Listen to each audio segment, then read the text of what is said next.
For many years, when a news event of great magnitude occurred, KLIF in Dallas and the other McClendon radio stations were quick to abandon their normal programming and dedicate their entire airtime to informing the public.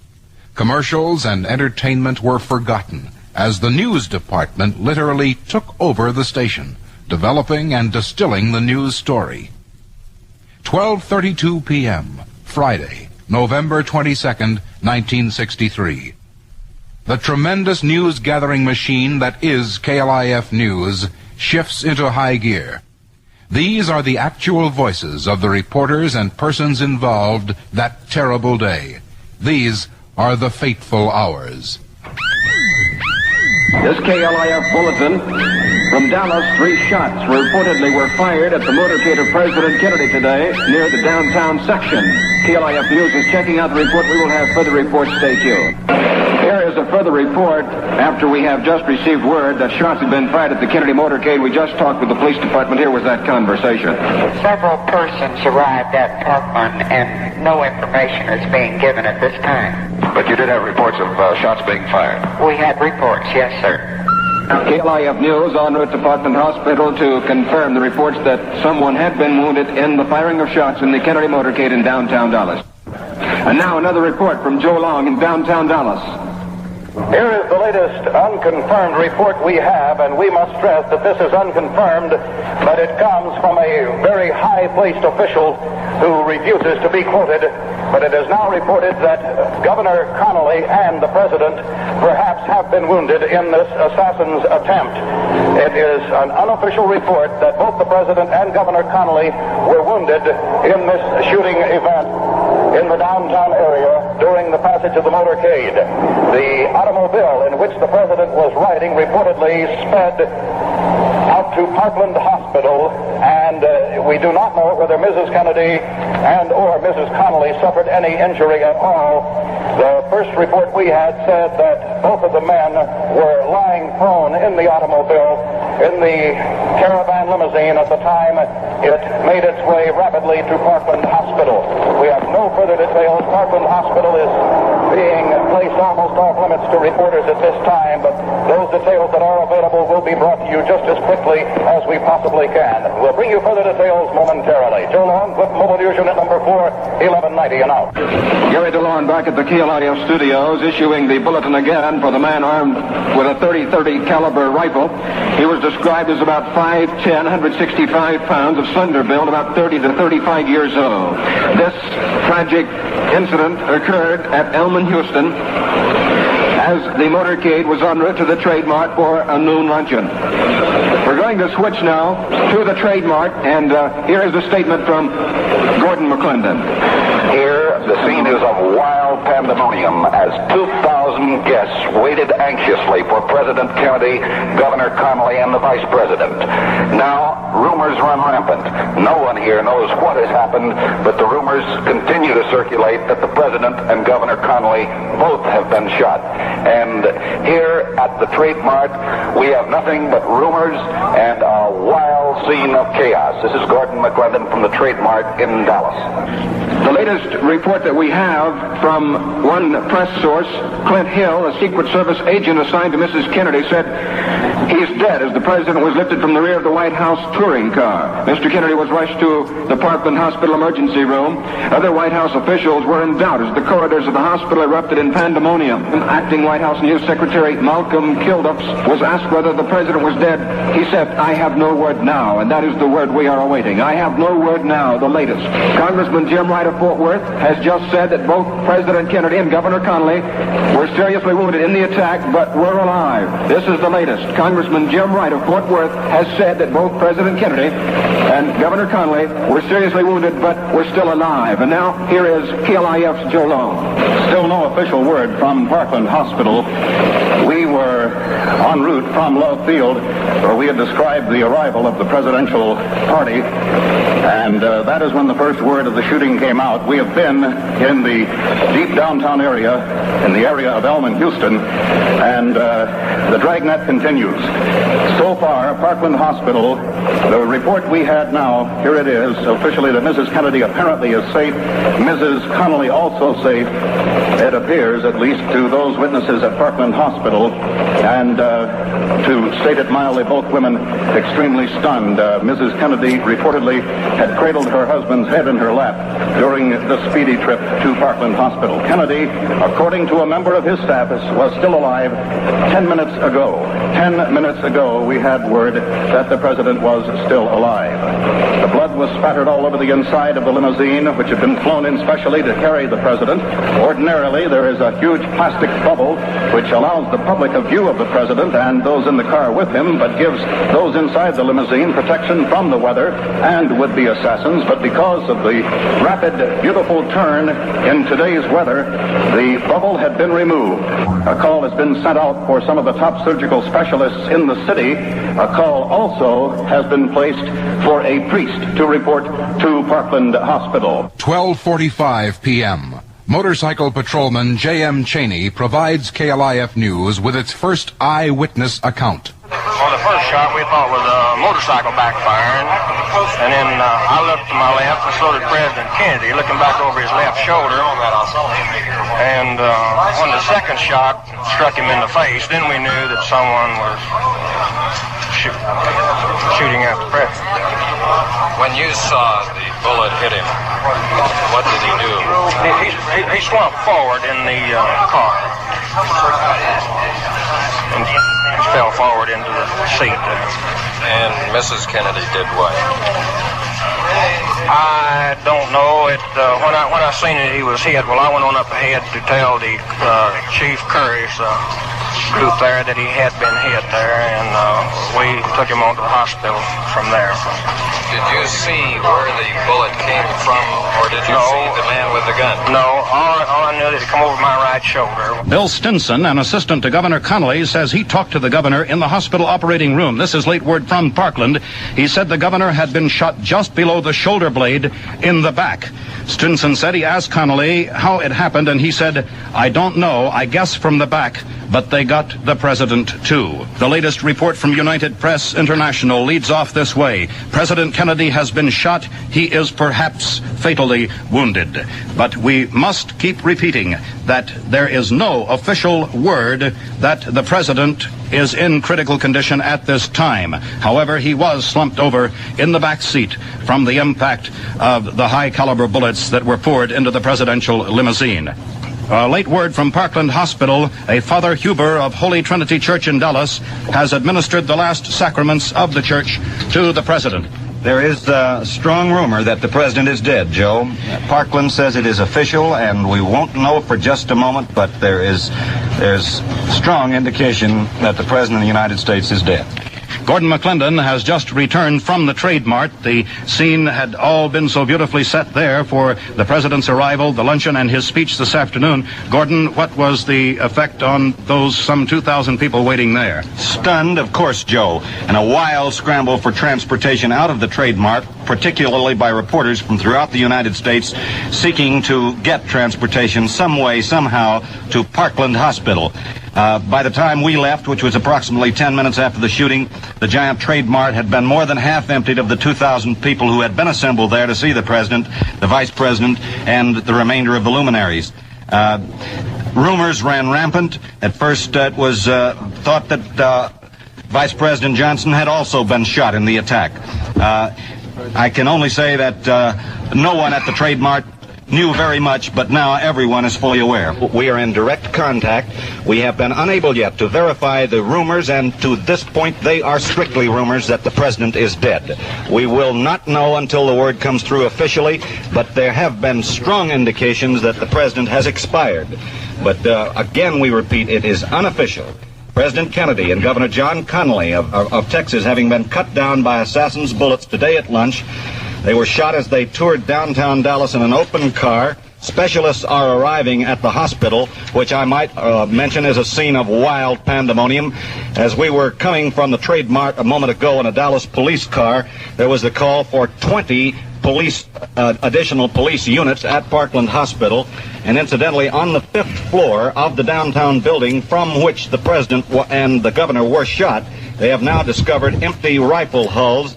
Should the assassination have proved a fact, it would be the first time, of course, since the assassination of President McKinley that such an event had taken place in the United States, and it would also be the second time in American history that a Johnson had succeeded to the presidency upon the death of the president by assassination. The last time, of course, having been the succession of Andrew Johnson after the assassination of Abraham Lincoln. While, of course, the major attention is being focused upon the condition of the president, no one yet has any authoritative report upon the nature of the wounds to Governor Connally. Bullet wounds were plainly visible in Connally's chest, so we know that he was shot in the chest. His condition, however, remains more of a mystery than that of the President of the United States. The President is clearly, gravely, critically, and perhaps fatally wounded. There are strong indications that he may already have expired, although that is not official. We repeat, not official. But the extent of the injuries to Governor Connally is a closely shrouded secret at the moment. President Kennedy is dead, Gordon. Ladies and this gentlemen, is official the word. The president is dead. The president, ladies and gentlemen, is dead. The new president of the United States is, of course, Lyndon Baines Johnson, the second Johnson in American history to succeed to the presidency upon the death of a president of the United States. No one could have been more shocked than all of the newsmen and those who were assigned to cover the tragic motorcade of the President of the United States. Joe was the pool reporter assigned to cover the arrival of the President this afternoon. And, Joe, it was just a little over 2 hours ago that you were visiting with the President at Love Field, live, radiant, and exuberant.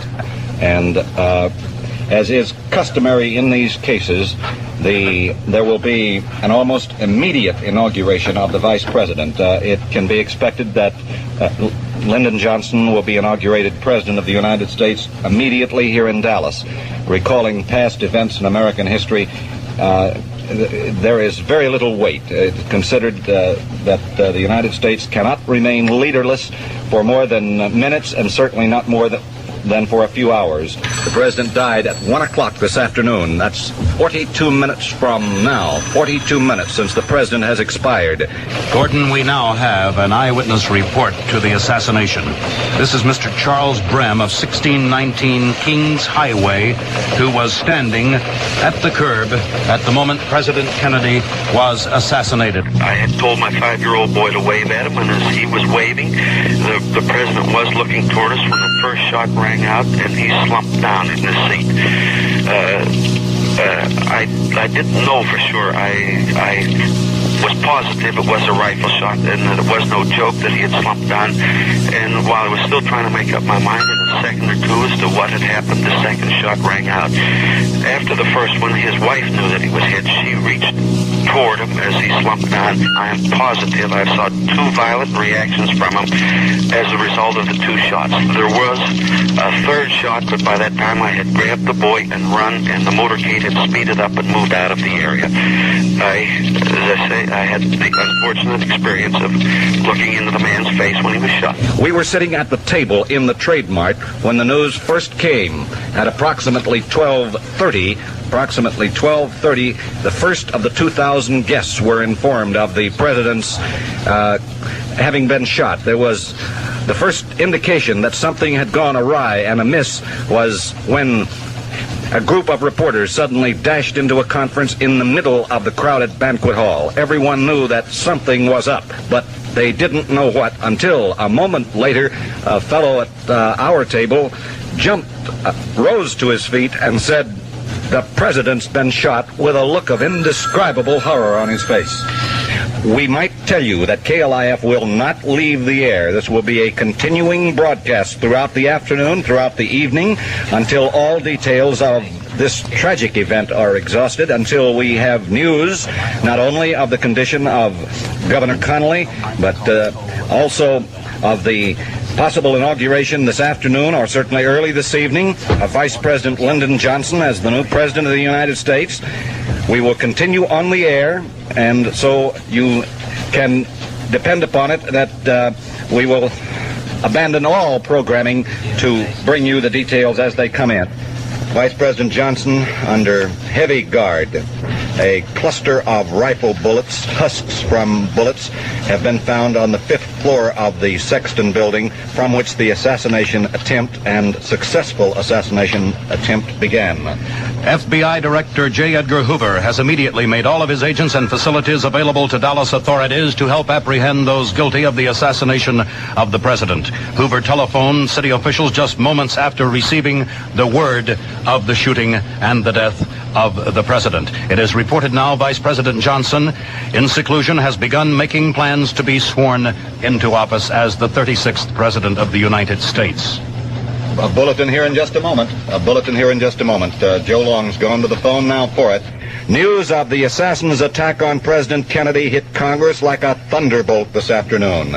The leadership reacting with comments of, "Oh, God," and "This is terrible." Senate Democratic leader Mike Mansfield of Montana called to the Senate cloakroom telephone and informed of the news flash about the attack on the chief executive and Texas Governor John Connally. "I can't even find words," Mansfield said after a hushed pause. "My God." Joe? Gordon, Roy Nichols at Parkland Hospital finally has found a way to contact us. All of the lines out there have been jammed for some time. Here is his first official report from the scene where a news conference has been held. Malcolm Kilduff, the Assistant Press Secretary with the Presidential Party, made the announcement just a few moments ago to press representatives hastily called together in Parkland's press room. Kilduff started off saying, "John F. Kennedy died at approximately 1 o'clock Central Standard Time today here in Dallas." That was all he had to say, except it was a gunshot wound in the brain. Reporters asked him for other details. He says, "I have no other details." He was asked if Mrs. Kennedy was hit. "She was not," said Kilduff.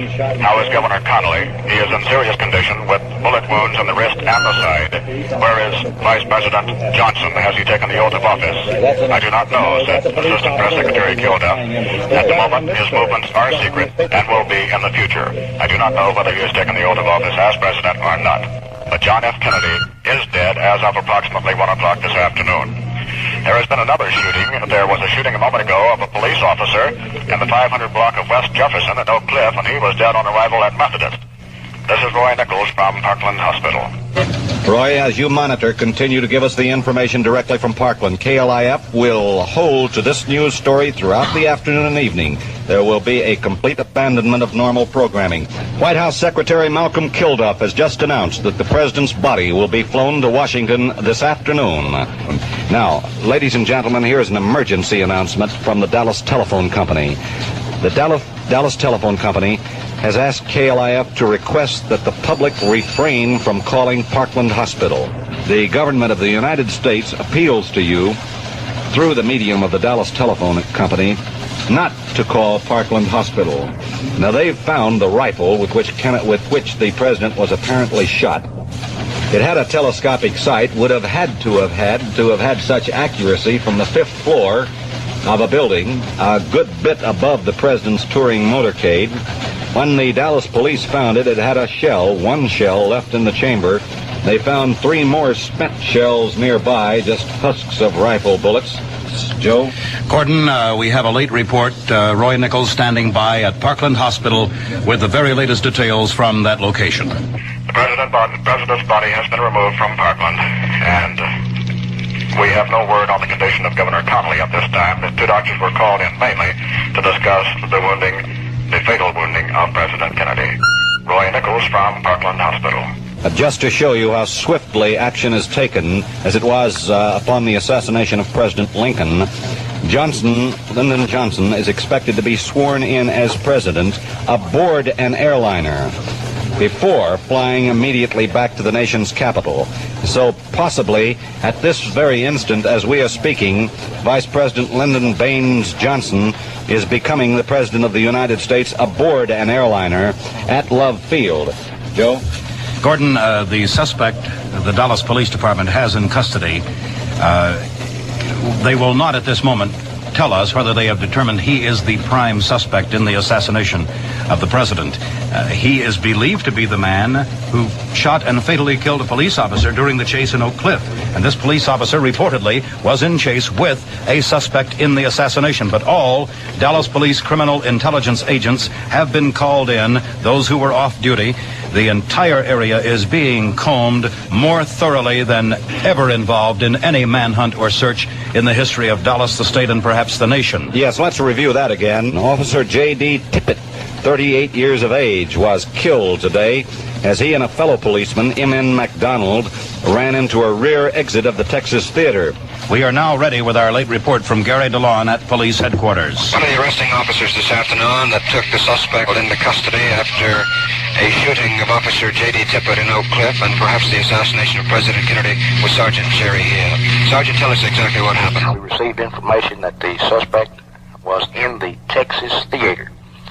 When we arrived at the theater, we covered it off outside, and about 8 to 10 officers went inside, and then the center section of the lower floor, Officer N.M. McDonald was checking some people, talking to them, when he observed a suspect sitting on the third row. As he approached this man, the man jumped up and yelled, "This is it."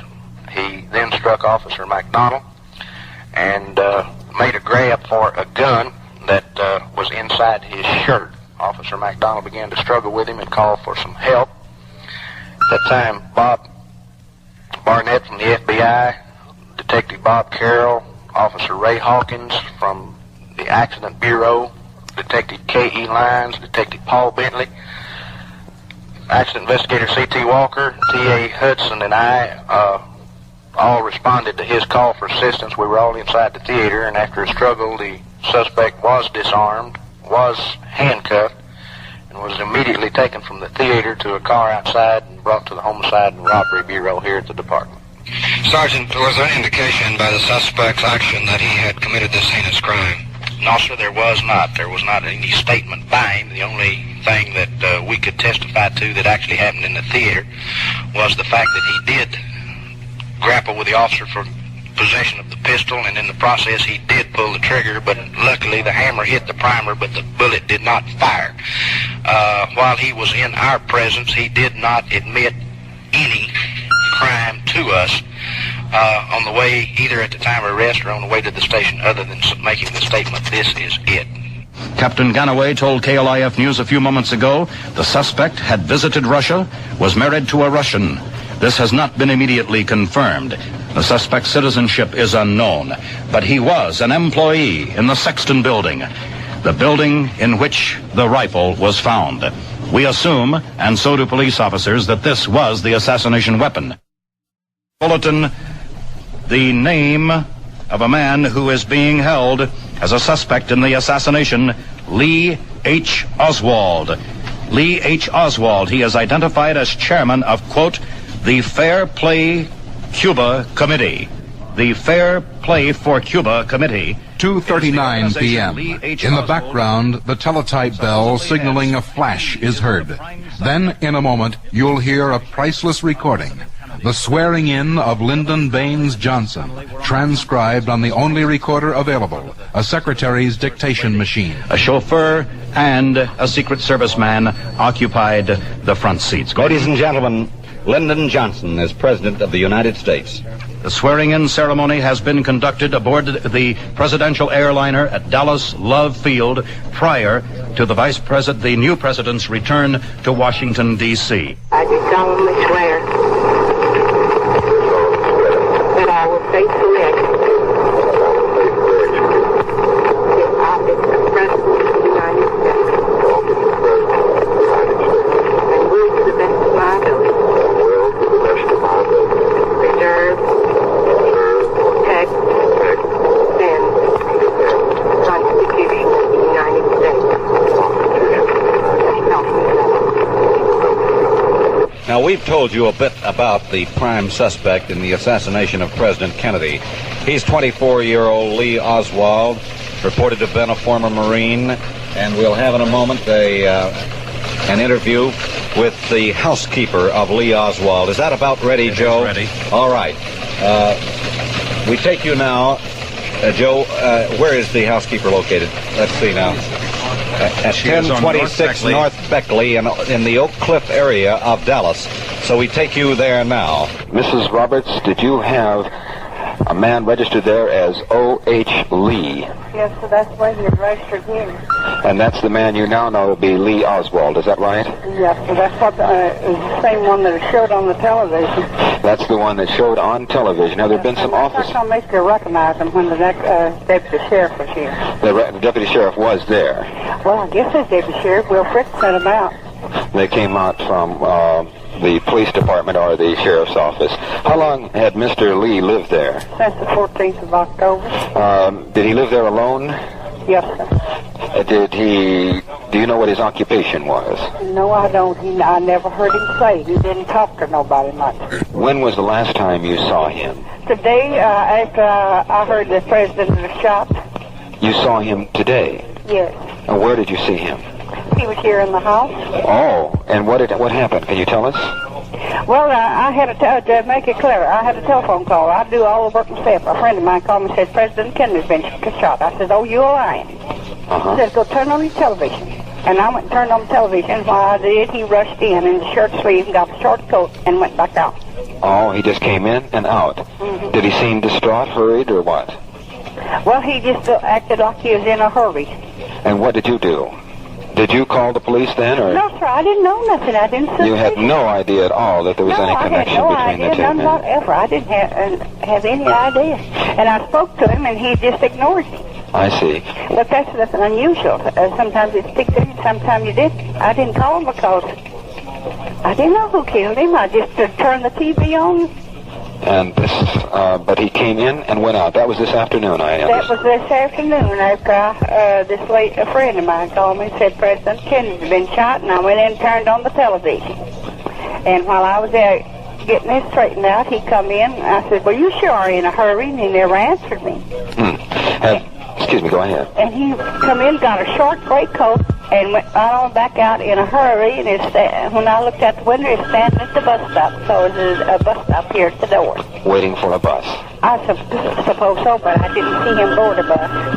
And that was the last time you saw the man you knew as O.H. Lee, and who has since been identified to you as Lee Oswald.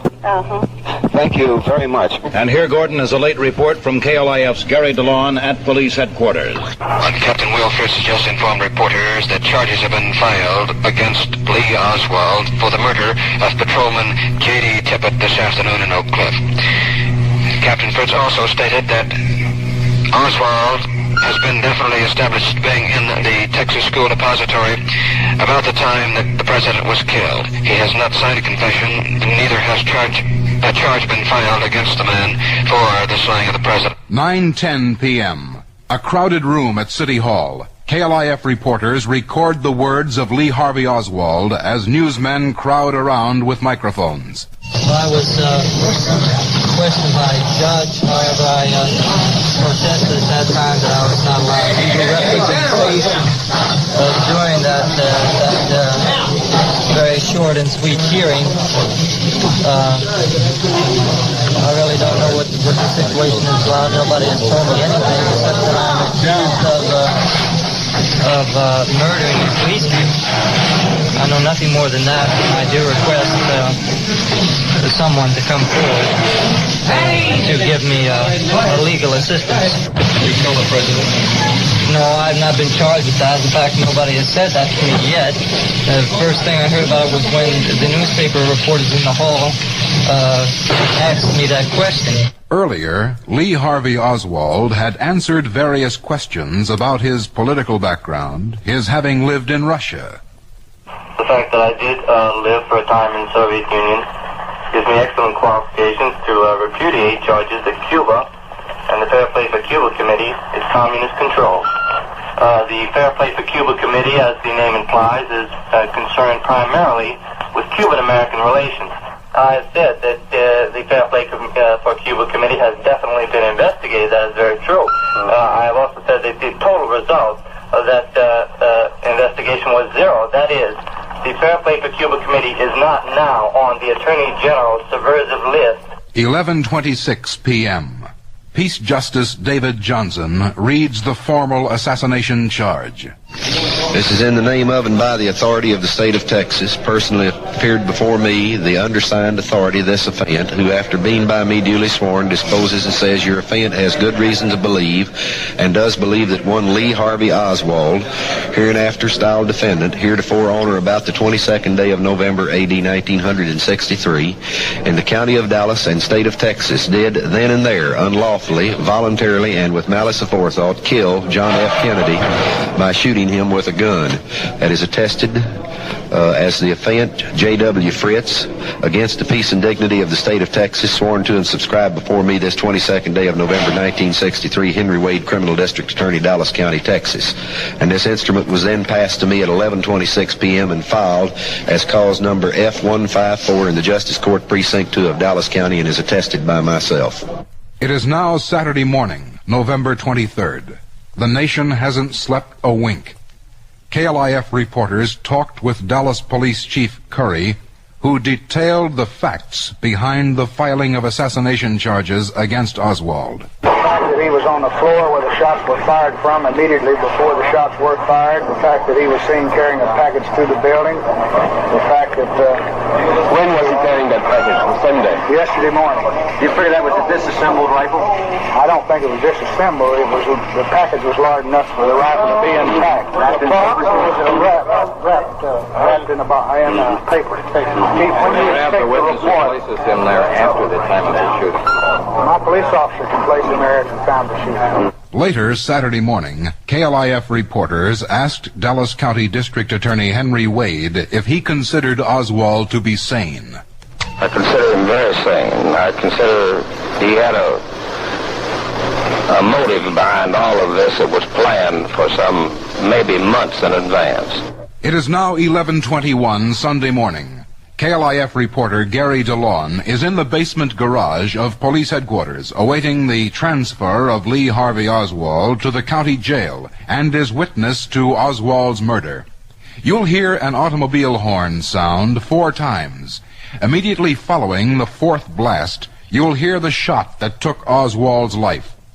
The repetition of DeLawn's words is due not only to the extreme excitement, but to the fact that he had been bowled over by the rush of police officers and was, at that time, flat on his back. Several, perhaps even 100 newsmen are on hand. Secret Service, FBI agents, and deputy officers along with police officers of the Dallas City Police Department are making sure that everyone stands a safe distance away from the path in which Oswald will take. And here he comes, Lee Oswald, the accused assassin. Captain Will Fritz leading the way, being escorted by police officers and sheriff. The shot rang out. The shot has rung out. And Lee Oswald falls. Lee Oswald has fallen.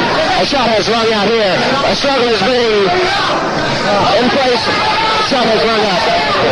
And ladies and gentlemen, Lee Oswald has just been shot. The shot has rung out.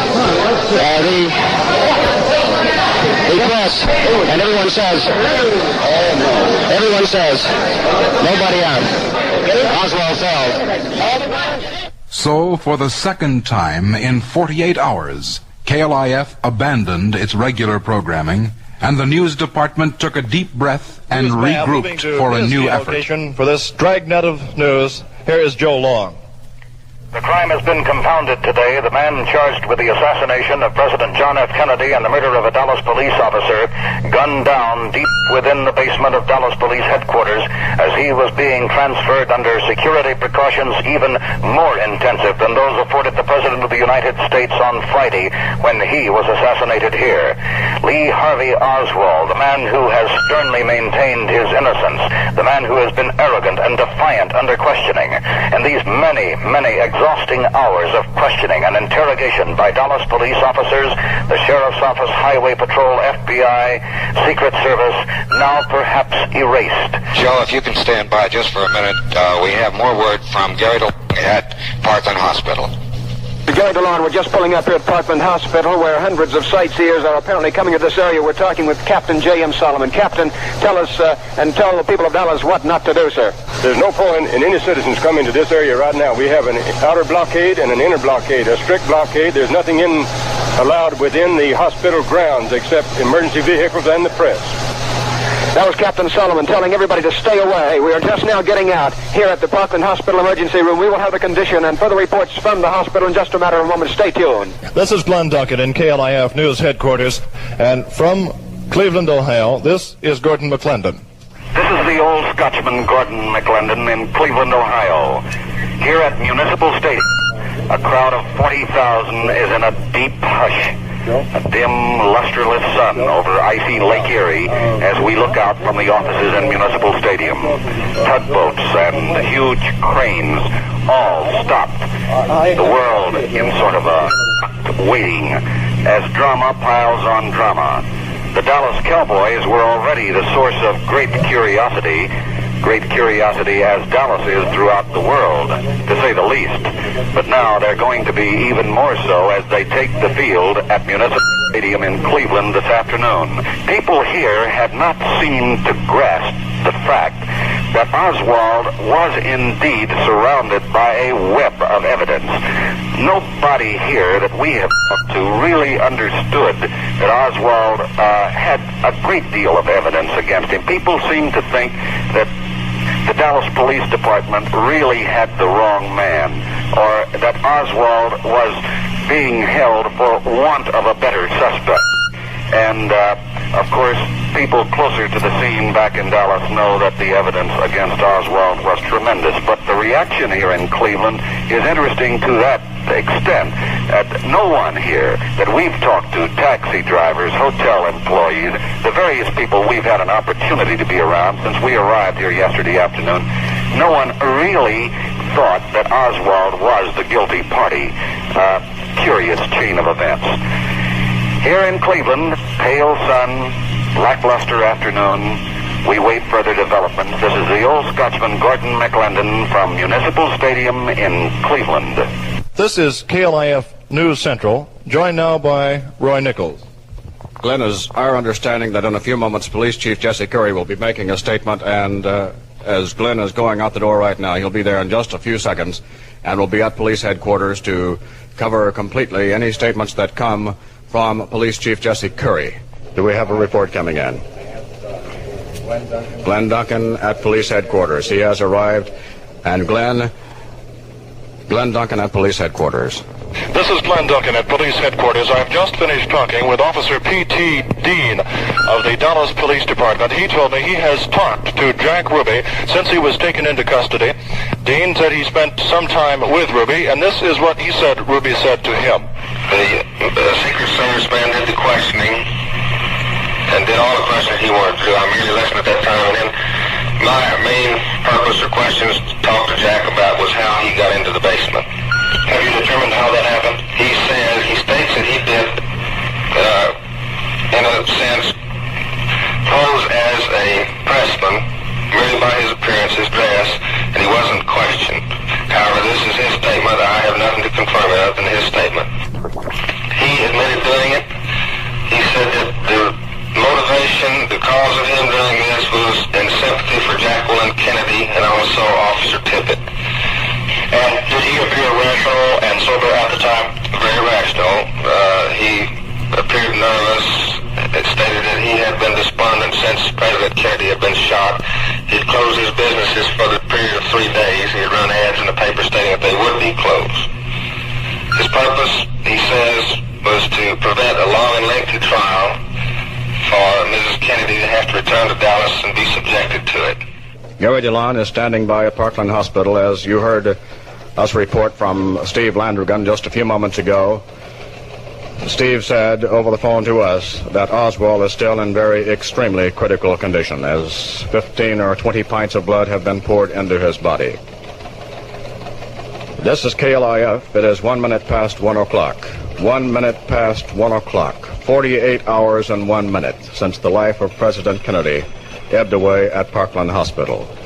At Parkland Hospital, as doctors desperately try to save Lee Harvey Oswald's life, his heart has stopped, and they have cut his chest open, evidently, according to the latest report. Yes, open heart massage. They are trying, going into the chest, massaging the heart, and trying to get it beating again. Here is Joe Long. Roy, it appears at this point that it will take nothing short of a miracle, medical or otherwise, for Lee Harvey Oswald to face trial or charges for the assassination of President Kennedy. And a new report just now coming in from Parkland Hospital. Oswald is dead. Lee Harvey Oswald has died at the hands of a Dallas nightclub operator. And now from Dallas Police Headquarters, the statement from Police Chief Jesse Curry. My statement will be very brief. Oswald expired at 1:07 p.m. He died at 1:07 p.m. We have arrested the man. The man will be charged with murder. Who is he? The suspect's name is Jack Rubenstein, I believe. He goes by Jack Ruby. That's all I have to say. That's the first official statement from Dallas Police Chief Jesse Curry. You just now heard it directly from Dallas Police Headquarters. Jack Rubenstein, a well-known Dallas nightclub owner and operator, better known as Jack Ruby, will be charged with the murder of Lee Oswald, the 24-year-old man charged with the assassination of the President of the United States. KLIF News obtained an exclusive statement from Mrs. Eva Grant, sister of Jack Ruby. I want it known by everyone that I do not blame the Dallas Police Department for what happened Sunday morning. Chief Curry and his men did not neglect their duty.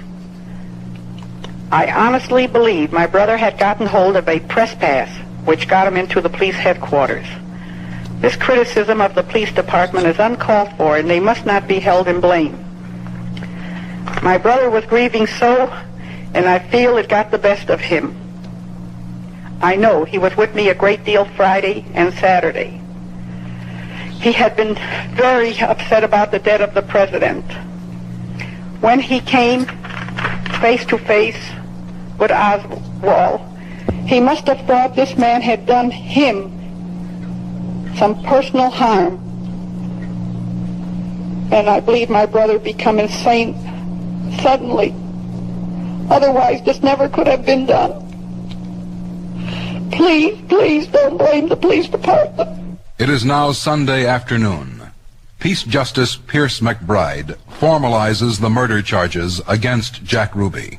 So this murder complaint alleges that Jack Ruby, on November the 24th, 1963, did then and there voluntarily and with malice aforethought kill Lee Harvey Oswald by shooting him with a gun. It is now December 5th, 1963. An emotionally shaken John Connally, governor of Texas, bids farewell to the staff of Parkland Hospital. So we're leaving in just a few moments. But again, I wanted to have this opportunity to say to all of you that Miss Conlon and I are eternally grateful to you. You know, when you come in the condition I was in, you're not ever sure who really you are and should be grateful to. All I know is that I literally owe my life to you here at Parkland, to the doctors, to the staff, to everyone. And so you have heard the actual recorded voices of history as broadcast continuously by KLIF in Dallas. Preserve them well, for these were the fateful hours.